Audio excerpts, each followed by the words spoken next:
Get that girl away from the server. This is a corporate event, not a bring your maid's kid to work day. Frank Sinatra's voice sliced through Quantum Nexus's innovation gala like a knife through silk. 500 heads turned.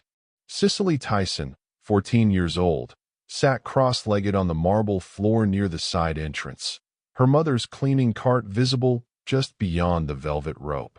She wore a simple dress, clean but worn, the hem frayed at the edges. Her sneakers had seen better years.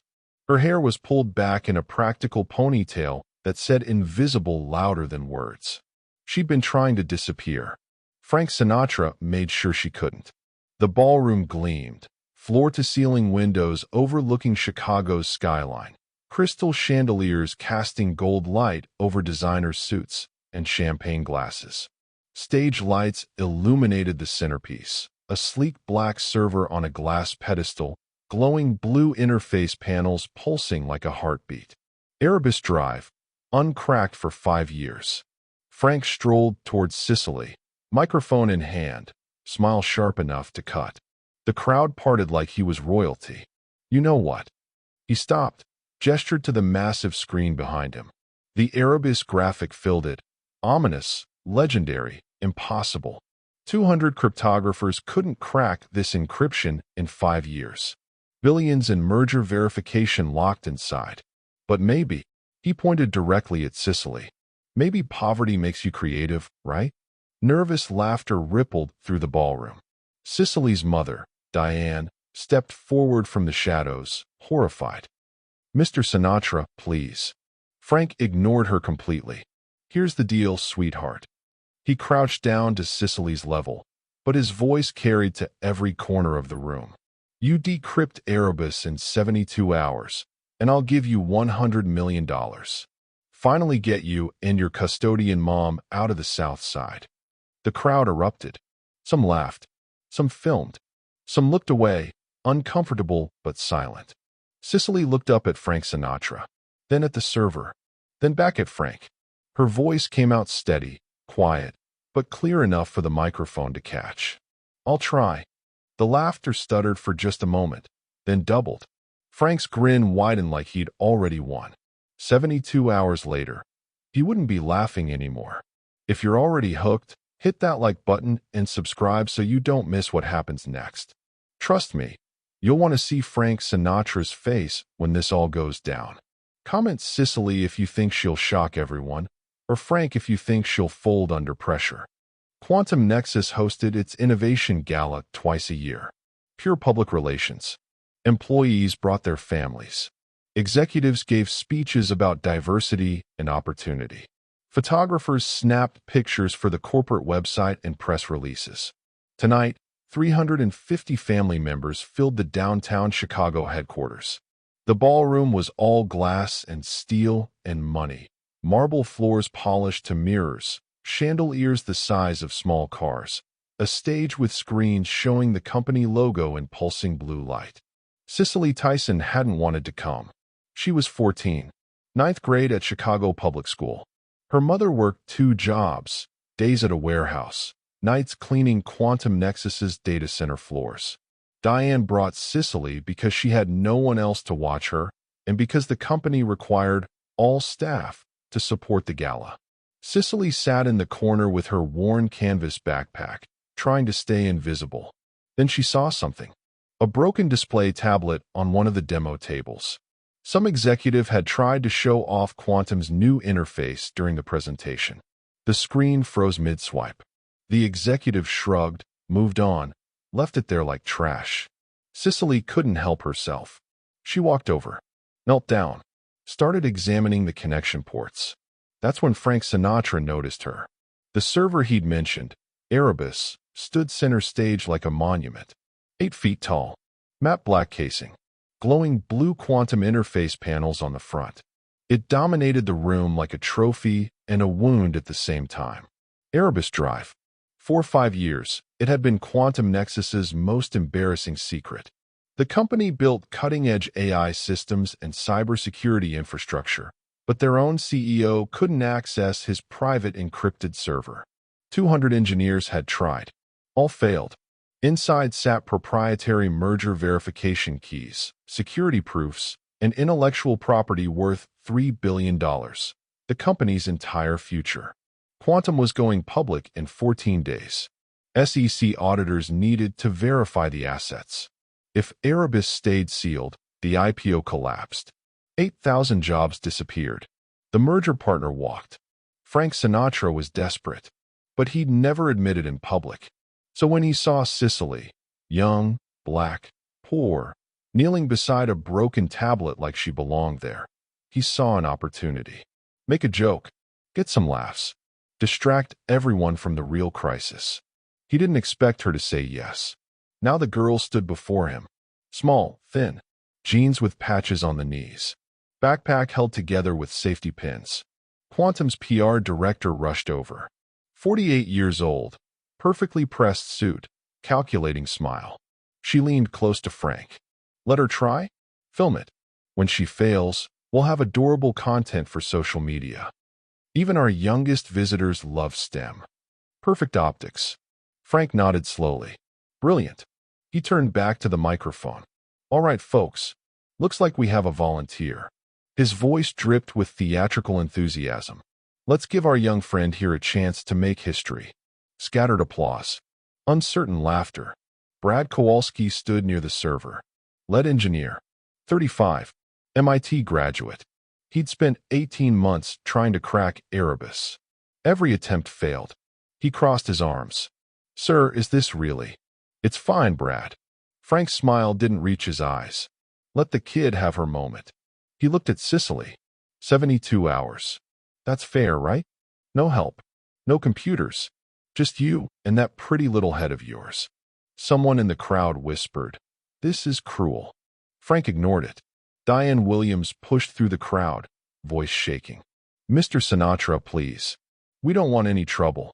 Cicely, baby, let's go home." "Mom." Cicely's voice was quiet but steady. "I want to try. Honey, these people. I promised Dad I'd never walk away from a puzzle." Diane's face crumpled. She knew that tone. Knew her daughter wouldn't budge. Frank clapped his hands together. "Excellent. Someone start a timer. 72 hours. And someone call TechCrunch. Let's get press in here." Within 10 minutes, 3 news outlets had cameras rolling. A live stream started. 50,000 viewers tuned in immediately. The comments section filled like a flood. "This is disgusting. Why are they letting a child be humiliated like this? That billionaire is a monster. Bet she quits in 5 minutes. Teach her a lesson about her place." Cicely walked to the server. She set down her backpack, unzipped it. Inside, a small USB toolkit, a decades-old scientific calculator with a cracked screen, a battered notebook with her father's handwriting on the cover. Brad Kowalski snorted. "Is she serious? She's going to crack quantum encryption with a broken calculator." Laughter spread through the engineering team. 15 engineers stood watching, all white, all male except 2. They'd spent years on Erebus, and now they had to watch a black girl from the South Side embarrass herself on camera. Except one of them, a young South Asian woman named Priya, didn't laugh. She watched Cicely's hands, the way the girl touched the server's casing. Methodical, careful. "She's listening to something," Priya murmured. "What?" Brad turned. "Nothing. Never mind." Cicely knelt, opened her father's notebook, ran her fingers across the server's base. Not the glowing quantum interface where everyone expected, the metal casing itself. The room quieted slightly. She closed her eyes, tilted her head, listening. But how did a 14-year-old girl learn to hear what 200 engineers couldn't?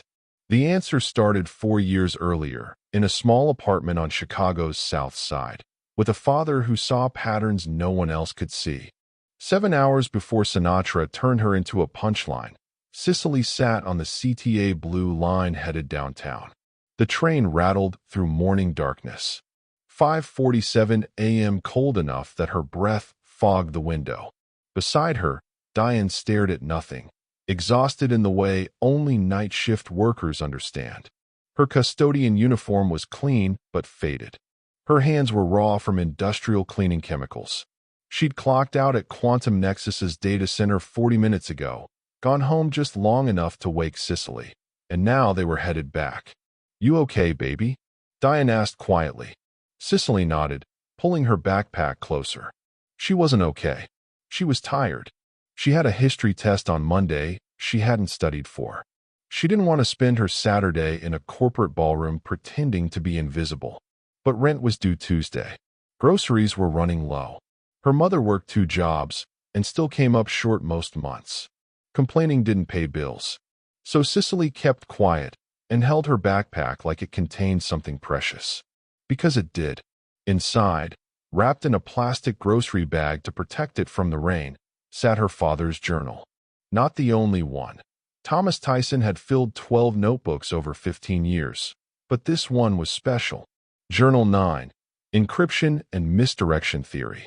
Cicely had read it so many times the spine was cracked, the pages soft as fabric. Her father's handwriting filled every line. Tight, methodical, obsessive. Grids of numbers. Cipher families. Hand-drawn diagrams of data flow patterns. And scattered throughout, notes in the margins that didn't sound like technical writing. They sounded like warnings. Modern encryption loves theater. Makes you think complexity equals security. But the best locks are simple. The trick is making you look at the wrong thing. If a system has survived 100+ attempts, ask, is it unbreakable, or does someone benefit from it staying locked? Never trust the first layer. The loudest part of a system is usually the lie. Thomas Tyson hadn't been famous. He'd worked as a cybersecurity analyst for mid-sized firms, banks, hospitals, municipal systems. The kind of work that kept infrastructure running but never made headlines. He was brilliant in the way overlooked people often are. The kind of man who warned about vulnerabilities no one wanted to hear about. Who documented problems clients paid him to ignore. Who got labeled difficult when he refused to sign off on systems he knew were flawed. Cicely had been 10 when he died from a heart attack. Sudden. No warning. One morning he'd kissed her forehead, told her to finish her math homework, and walked out the door to a consulting job in Naperville. By noon, he was gone. The funeral was small. His old colleagues didn't come. The firms he'd worked for sent generic condolence emails. No pension. No life insurance. Just medical debt and a storage unit full of notebooks. Diane had wanted to throw them away. "Baby, we can't keep all this. We need the space." But Cicely had opened one. Then another. And realized her father had been teaching her all along. Since she was 6, Thomas had played games with her. Spot the pattern. Decode the message. Find the mistake in the sequence. He'd give her grids of numbers at breakfast. Scrambled words at dinner. Simple ciphers hidden in birthday cards. "Why do we do this, Daddy?" "Because the world hides things, sweetheart. And the people who can see what's hidden, they're the ones who can fix what's broken." She'd thought it was just fun. Now she understood. It was training. Thomas had taught her pattern recognition before she knew what the term meant. Taught her to test assumptions, to mistrust surfaces, to ask why a system behaved the way it did. He'd trained her to see misdirection. And he'd left her 12 journals that read like a master class in thinking like a hacker, an engineer, and a detective all at once. Cicely opened Journal 9 now, careful not to let the woman across the aisle see. She didn't need strangers asking questions. She flipped to a page she'd bookmarked with a torn piece of napkin. Thomas's handwriting, dated 3 years before he died. Worked on a corporate server project today. Client wanted quantum-level encryption for optics. I told them quantum is overkill for their use case and creates failure points. They didn't care. They wanted it to look impressive. I built it. But I also documented exactly how someone could strip away the theater and find the real lock underneath. Systems don't just hide answers, Cicely. People hide motives. If you ever face something impossible, ask yourself, who benefits if it stays that way? Cicely ran her finger over her name. He'd written to her. In his work journal. Like he knew someday she'd need to hear this. The train lurched to a stop. Washington/Wabash. Diane stood, wincing as her knees protested. "Come on, baby. We're here." Cicely closed the journal carefully, slipped it back into her bag beside the small USB toolkit and the calculator her father had used for fieldwork. As they climbed the stairs into cold morning air, Diane looked down at her. "You don't have to come inside, you know. You can sit in the lobby, read a book, stay out of sight." "I know, Mama. These people, they're not kind of folks like us." Cicely knew what her mother meant. She'd seen it her whole life. The way security guards watched them in stores. The way teachers smiled at white kids' questions and sighed at hers. The way people like Frank Sinatra looked through people like Diane, or worse, looked at them like furniture. "I'll stay invisible," Cicely promised. Diane pulled her close, kissed the top of her head. "I'm sorry, baby. I wish." "It's okay, Mama." Really, it wasn't okay. But saying it out loud wouldn't change anything. They walked toward Quantum Nexus headquarters, a glass tower that reflected the sunrise like it was made of gold. Cicely tightened her grip on her backpack. Inside was her father's voice. His warnings. His lessons. Systems don't just hide answers. People hide motives. She had no idea that in 7 hours, those words would stop being theory and start being survival. Drop a comment. If your parents taught you a skill that saved you later in life, what was it? Let me know below. 30 minutes before the gala doors opened, Frank stood in the executive corridor backstage, smiling for no one. The smile dropped the second the door closed. "Tell me we have something," he said. The room held 5 people. His inner circle, the ones who knew how bad it really was.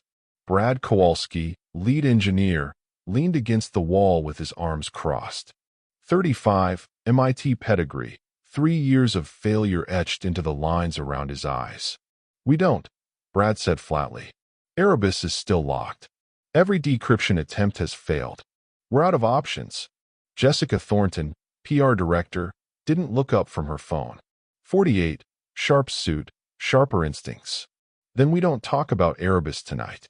We focus on the innovation demos, the family-friendly optics, The merger partner wants proof by Monday," Frank interrupted. His voice was tight, controlled, but the edge was there. Verification keys. Security credentials. Everything locked inside that damn server. Silence. Michael Broadway, the CFO, cleared his throat. 52, nervous energy, always sweating. "If we don't provide proof, the merger collapses. 8,000 jobs. Gone. Stock price craters. We're done." Frank turned to the window, overlooking the ballroom below. Guests were starting to arrive. Families, investors, press. 350 people who had no idea Quantum Nexus was 14 days from implosion. "So we distract them," Frank said quietly. Jessica finally looked up. "How?" "We give them a show. Something viral. Something that makes them talk about anything except Erebus." Brad pushed off the wall. "You want us to just ignore the biggest crisis we've ever had? I want you to make it invisible." Frank turned back to the room. "We're hosting a gala. We're celebrating innovation. We're confident. We're untouchable. That's the story." Jessica's eyes narrowed. She understood immediately. "You want a distraction big enough to bury the real news." "Exactly. What kind of distraction?" Frank smiled. Not the fake boardroom smile. The predator's smile. "I don't know yet, but I'll know it when I see it." A knock at the door. A compliance officer, young and nervous, clutching a tablet. "Mr. Sinatra? I'm sorry to interrupt, but I need to flag something in the Erebus access logs." Frank's jaw tightened. "Not now. Sir, there are inconsistent timestamps. Failed attempts that registered as partial successes. It doesn't match normal encryption failure patterns." "I said not now." Frank's voice cut like a blade. The compliance officer hesitated, then nodded and left. Brad watched the door close. What if he's right? What if someone's been tampering with? Doesn't matter. Frank straightened his tie. What matters is that in 20 minutes, this room is full of investors who think we're the future. And we're going to make sure they keep thinking that. Jessica stood. "I'll prep the social media team. If something viral happens, we jump on it immediately." "Good." Michael wiped his forehead. "Frank, if this doesn't work, it'll work." Frank's voice was steel. I didn't build this company to watch it collapse because of one locked server. He walked to the door, paused, looked back at Brad. And for God's sake, keep the engineers away from the press. Last thing we need is someone admitting we can't crack our own encryption. Brad's face darkened, but he nodded.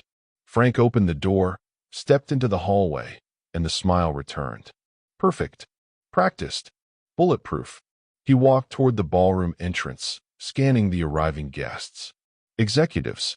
Investors. Families dressed in their Sunday best. Then he saw her. A girl. 14 maybe. Sitting on the floor near the service entrance. Worn dress. Scuffed sneakers. A cleaning cart visible just beyond her. She was trying to fix something. A broken display tablet someone had left on a demo table. Frank stopped. The pieces clicked together in his head. Poor. Black. Out of place. Trying to touch things she had no business touching.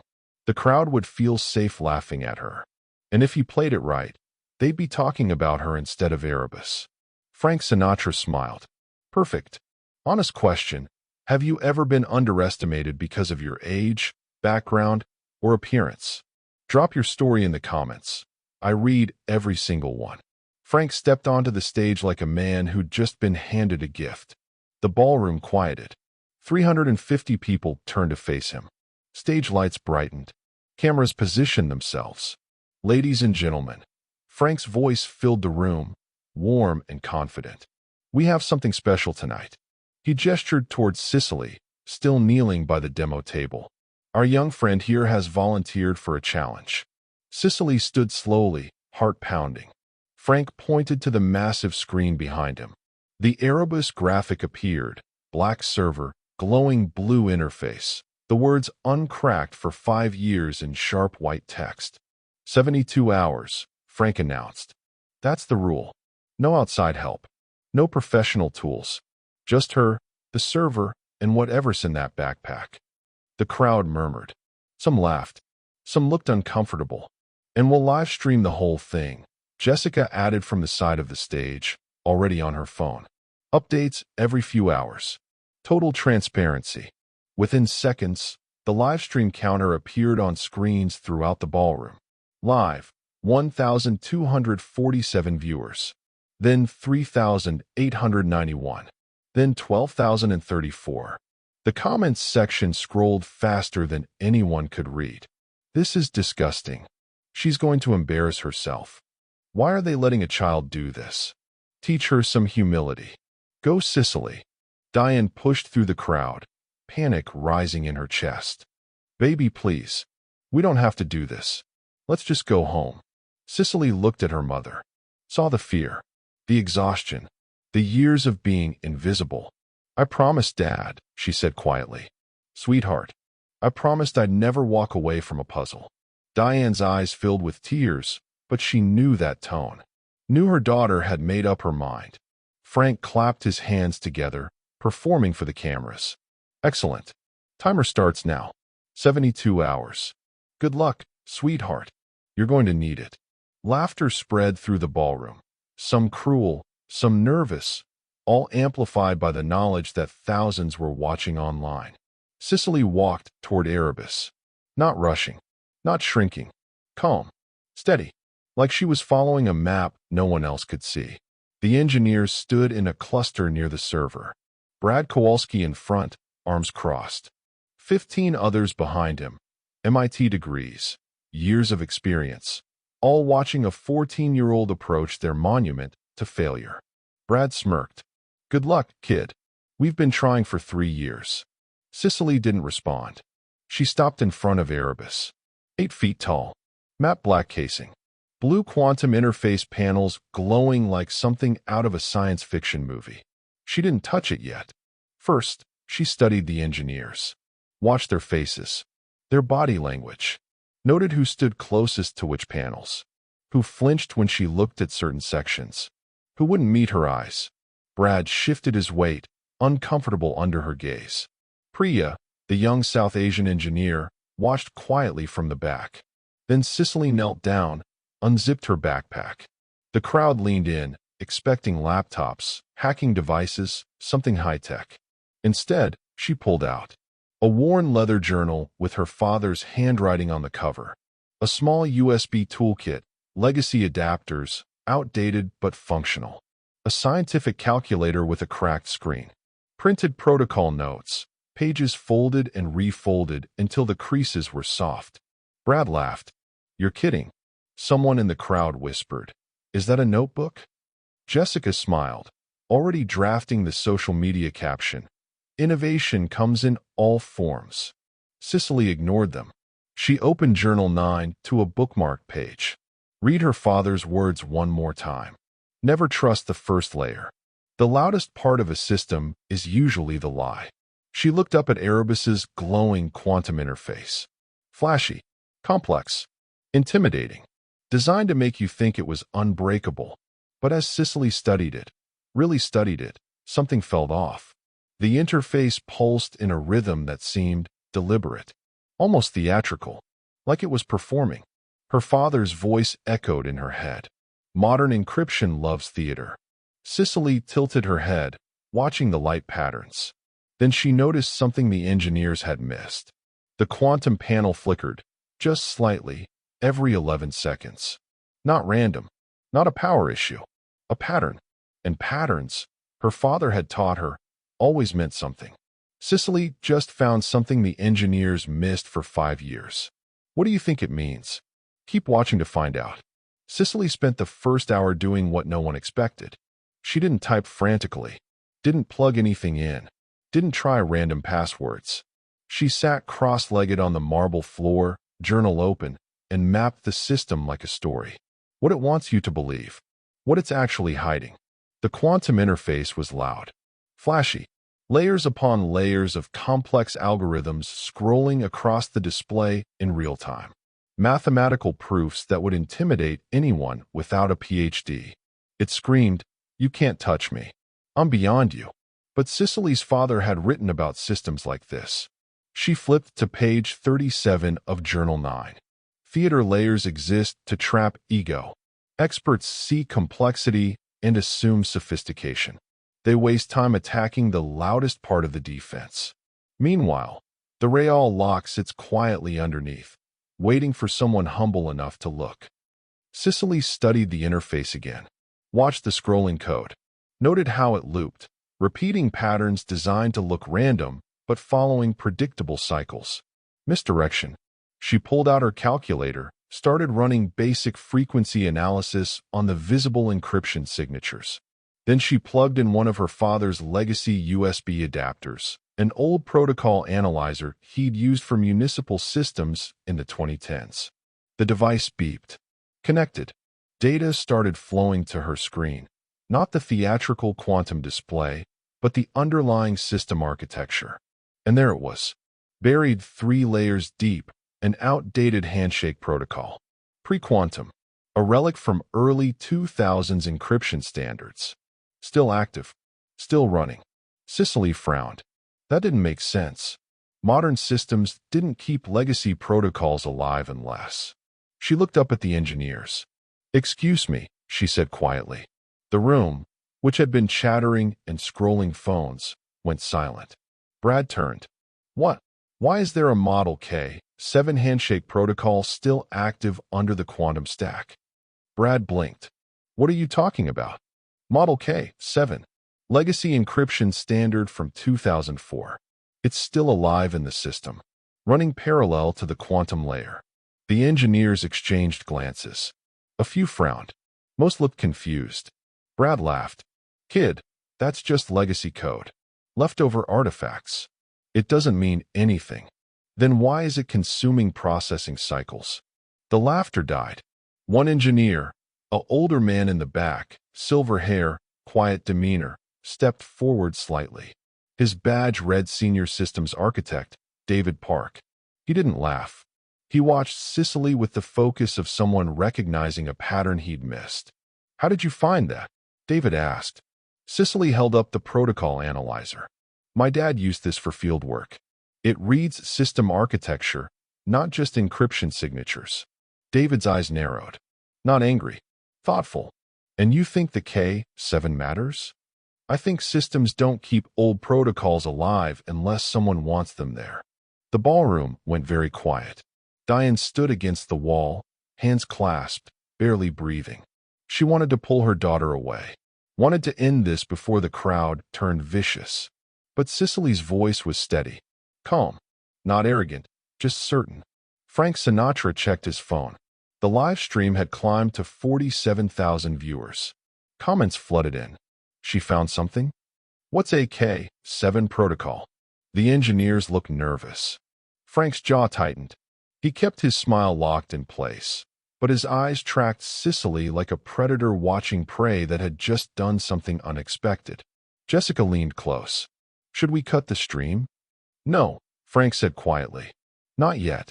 Cicely turned back to Erebus, pulled up the access logs. Every failed attempt over 5 years, time-stamped and documented. She scrolled slowly, scanning. Then she stopped. Her fingers hovered over the screen. There, a pattern that didn't match normal encryption failure. Failed attempts that registered partial authentication before locking out.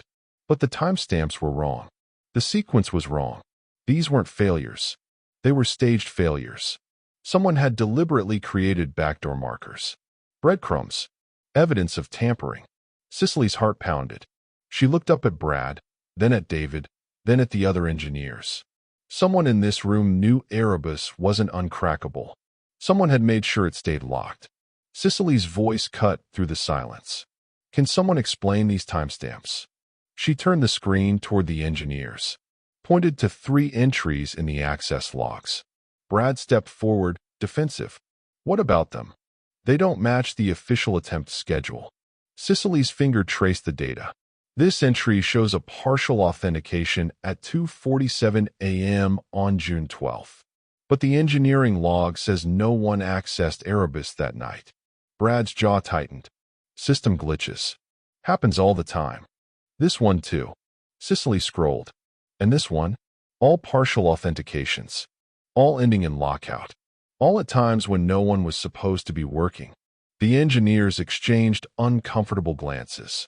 David Park moved closer, studying the screen over Cicely's shoulder.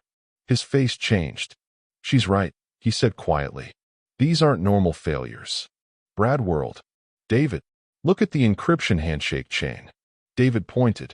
It completes 3 steps, then triggers a forced timeout. That's not a security lockout. That's manual intervention. The ballroom rippled with murmurs. Frank Sinatra stepped forward, smile locked in place, but voice sharp. Enough. She's guessing, making assumptions based on. I'm reading the evidence, Cicely interrupted. Calm. Steady. And my father wrote about systems like this. She opened Journal 9, flipped to a marked page, and read aloud. If the lock is perfect but the logs are dirty, look for the hand inside the glove. Someone who benefits from the system staying broken. Silence. Diane's breath caught. She'd heard Thomas say those exact words years ago, watched him write them at their kitchen table while Cicely did homework. Her daughter wasn't improvising. She was following training she'd absorbed without even realizing it. The crowd's energy shifted. Laughter faded. Phones stayed raised. But now people were leaning in, curious instead of mocking. A security staffer approached Frank, whispered urgently. Sir, press are asking if this is sabotage. They want a statement. Frank's smile became brittle. His hand clenched around his phone. Jessica appeared at his side. The merger team just sent an urgent message. They want a status update in 12 hours, or they're pulling out. Frank's eyes flicked to Erebus. To Cicely. To the live stream counter. 63,492 viewers. Everything was unraveling. Cicely scrolled deeper into the logs, her father's analyzer highlighting anomalies the standard interface had hidden. Then she stopped. Her finger hovered over a credential ID that appeared repeatedly, always during unauthorized access windows, always tied to the partial authentication attempts. User, BK_admin_07. Cicely looked up at the engineer's name badges. Brad Kowalski, lead engineer. BK. She didn't say it aloud. Not yet. But her eyes met David Park's, and he saw it too. His face went carefully neutral. Cicely closed the log window, turned to face the ballroom. Her voice carried, not loud, but clear enough that every microphone caught it. This isn't a machine problem. The crowd held its breath. It's a people problem. Brad's face flushed red. That's ridiculous. You don't know what you're talking about. Then explain the credential usage, David said quietly. Firmly. Because I see it too. Frank stepped between them, hands raised, smile gone. Everyone calm down. We're not accusing anyone of. Someone tampered with Erebus, Cicely said. Not accusing. Just stating fact. The logs prove it. The question is why. The live stream exploded. Comments flooded faster than anyone could track. Somebody sabotaged it. Is the engineer guilty? This is insane. She just accused them of fraud on live TV. Frank's phone buzzed. Then again. Then continuously. Board members. Investors. Press. He looked at Cicely, this 14-year-old girl in a worn dress with a dead man's notebook, and realized he'd made a terrible mistake. She wasn't embarrassing herself. She was exposing him. A legend just walked in and validated Cicely on live TV. Have you ever had someone believe in you when everyone else doubted? Tell me about it in the comments. The ballroom doors opened at hour 9. Every head turned. Dr. Pam Greer walked in like she owned the building. 71 years old. Silver locks pulled back. Dark blazer over a turtleneck. Calm, commanding presence that made even Frank Sinatra straighten his posture. She was a legend, Stanford professor emeritus, pioneer in cryptographic theory, advisor to 3 presidential administrations. She'd cracked systems governments couldn't touch and published papers that redefined encryption standards. Frank had invited her for optics. A photo op. A name to drop in press releases. He hadn't expected her to actually show up. Dr. Greer walked past the crowd without acknowledging anyone. Headed straight for Erebus. Straight for Cicely. She stopped. Looked down at the girl sitting cross-legged on marble, journal open, legacy analyzer connected to the server. You're the one making noise, Dr. Greer said. Cicely looked up, suddenly very aware she was 14, and in a room full of adults who thought she didn't belong. Yes, ma'am. Dr. Greer knelt, slowly, joints protesting, and studied Cicely's setup. The journal. The protocol analyzer. The handwritten notes mapping encryption layers. What did you find? Cicely hesitated, then pointed to the screen. A legacy K7 handshake protocol buried under the quantum stack. Still active. And staged authentication failures in the logs that suggest manual tampering. Dr. Greer's eyes narrowed. She leaned closer to the screen, scrolled through the data. Then she asked one question, sharp as a scalpel. What's the differential between staged failure and cascading lockout? Cicely didn't miss a beat. Staged failure completes partial authentication before forced timeout. Cascading lockout never authenticates. It rejects at the handshake layer. Silence. Dr. Greer's expression changed. Not surprise. Recognition. She looked at the journal in Cicely's hands. Who taught you that terminology? My father. Thomas Tyson. He was a cybersecurity analyst. Dr. Greer's face softened just slightly. Thomas Tyson. I remember that name. Municipal systems work. Good instincts. Never got the credit he deserved. Cicely's throat tightened. No, ma'am. He didn't. Dr. Greer stood, turned to face the room. Everyone listening. Her voice carried like a judge delivering verdict. This young woman is correct.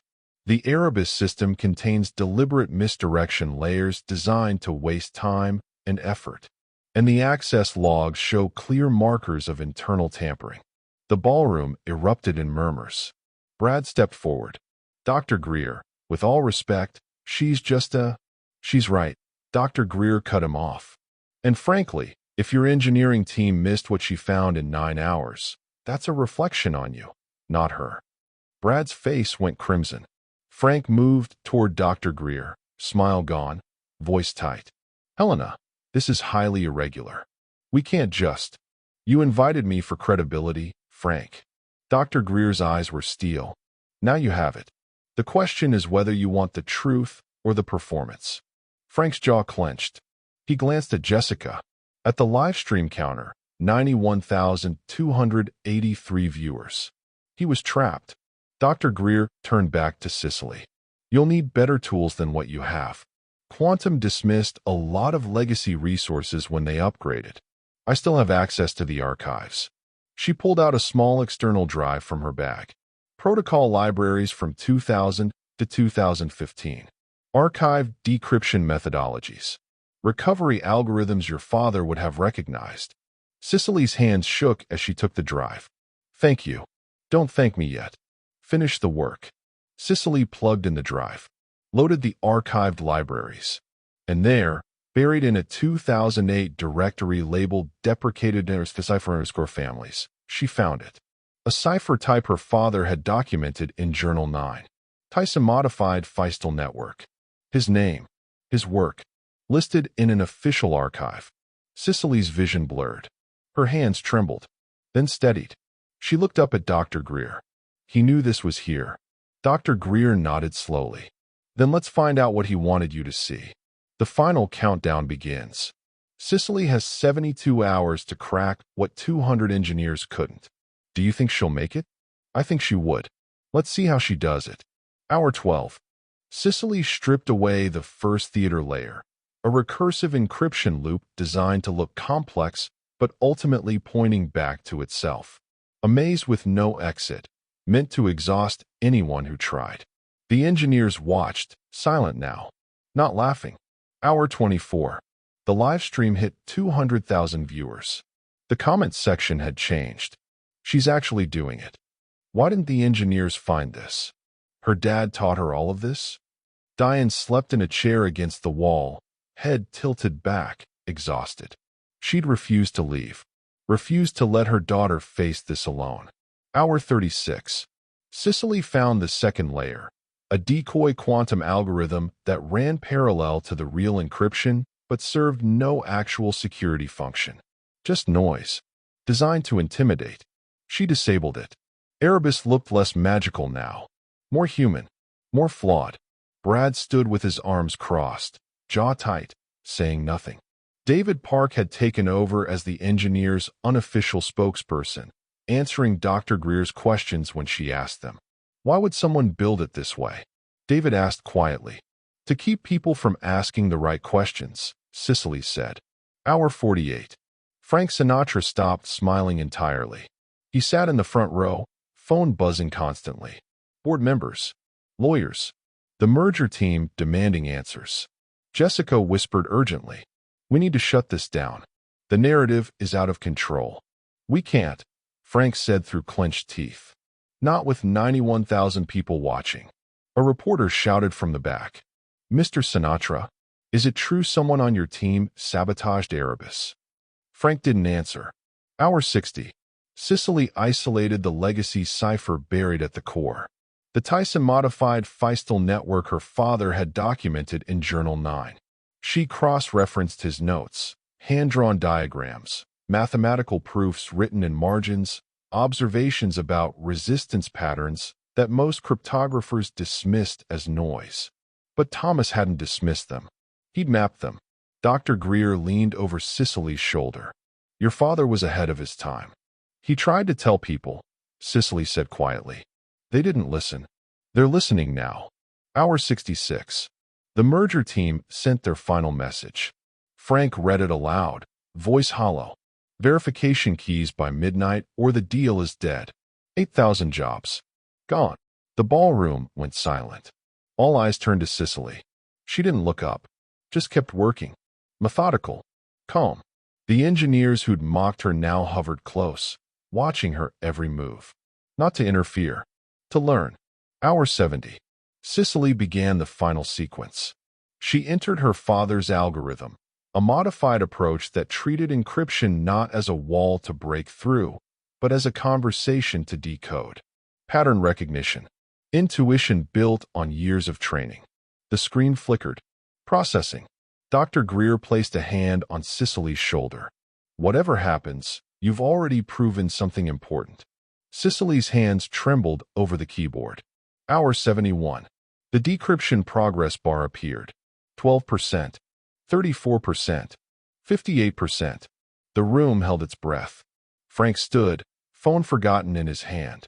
Diane woke, saw the screen, pressed her fist to her mouth.